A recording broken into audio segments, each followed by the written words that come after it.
So, how does a woman future proof her wealth? Somebody asked me this question the other day. They hear me talk about, future proofing your wealth. What does that really mean? Right. There's several ways that we are supposed to future proof our wealth. This is one of the topics I talk about on my keynotes.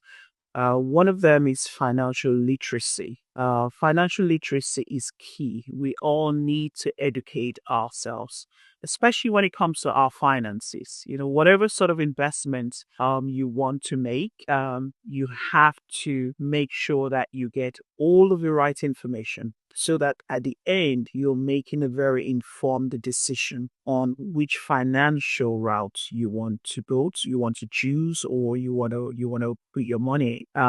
If your stocks and shares, find out about your stocks and shares. Find out, if you're, stock trading, you have to understand the markets. You have to know what you're doing. So financial literacy is absolutely one of the key points to future proof your wealth so that at the end you don't lose money. Rather, you multiply your money. The second way that a woman would future proof her wealth is by establishing multiple streams of income. We can't overemphasize that. I mean, these days, to be honest, right? Gone are the days where one income cut it. These days, one income doesn't cut it.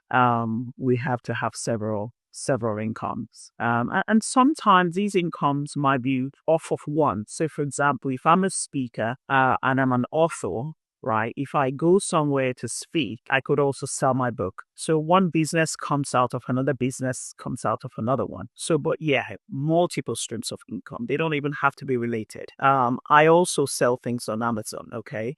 So you can just do several things. It doesn't matter how little that might be, the profit might be. At the end of the day, it all adds up. So yes, having several streams of income is definitely one way you can future-proof your wealth.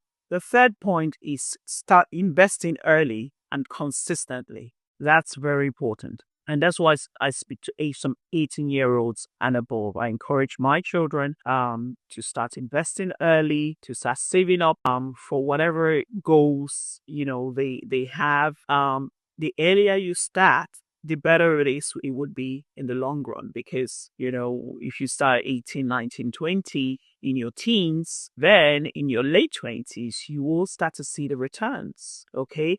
And if that's what you learn to start to do early and consistently, then what that means is, you will continue to build wealth very early and ultimately enjoy the returns at a later stage of your life. So for me, there were lots of things I did very early on in my younger years, and they are paying off now, because those will be investments that have been there for a long time that keeps giving me returns over and over and over again. So starting early and consistently is key. The fourth point I would say is protect your wealth with insurance or estate planning. That is important. Life insurance, so many types of insurances that's available out there, right? Just as we have a home, we insure our home.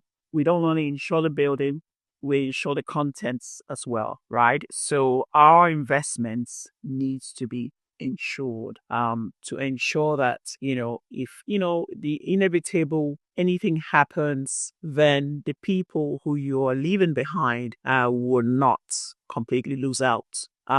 So that's definitely key in future proofing your wealth. And the last one point I would give is leveraging on technology and financial tools. That is so important, especially these days where, technology is key. Everything about what we do these days is all driven by technology and data. So leveraging on technologies, for example, budgeting apps, investment apps, these are all easy ways now that you can save money and grow money. So leveraging definitely on technology and financial tool is key to future proofing your wealth. Thank you.